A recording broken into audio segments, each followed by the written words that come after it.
মার্কিন গোয়েন্দা কর্মকর্তা স্কট রিড। যদিও সেটিকে গুজব বলে উড়িয়ে দিয়েছে ইসরায়েল, তবে এখনো পর্যন্ত উপযুক্ত প্রমাণ হাজির করতে পারেনি দেশটি। এদিকে জাতির উদ্দেশ্যে প্রথম ভাষণে শত্রুদের বিরুদ্ধে কঠোর প্রতিশোধের হুঁশিয়ারি দিয়েছেন ইরানের নতুন সর্বোচ্চ নেতা মোজতবা খামেনি।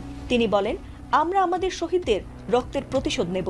এরই মধ্যে ইয়েমেন ও ইরাকের সশস্ত্র গোষ্ঠীরাও সমর্থন জানিয়ে বলেছে যে তারা ইরানের পাশে আছে, আর তাই নতুন উদ্যমে সরাসরি আমেরিকার ক্যালিফোর্নিয়ার মতো গুরুত্বপূর্ণ জায়গায়ও হামলা চালানোর প্রস্তুতি নিয়েছে ইরান। এছাড়াও যুদ্ধবন্ধে এমন 3টি শর্ত দিয়েছে ইরান, যাতে নতুন করে মাথা ব্যথা বেড়েছে ট্রাম্প নেতানিয়াহুর।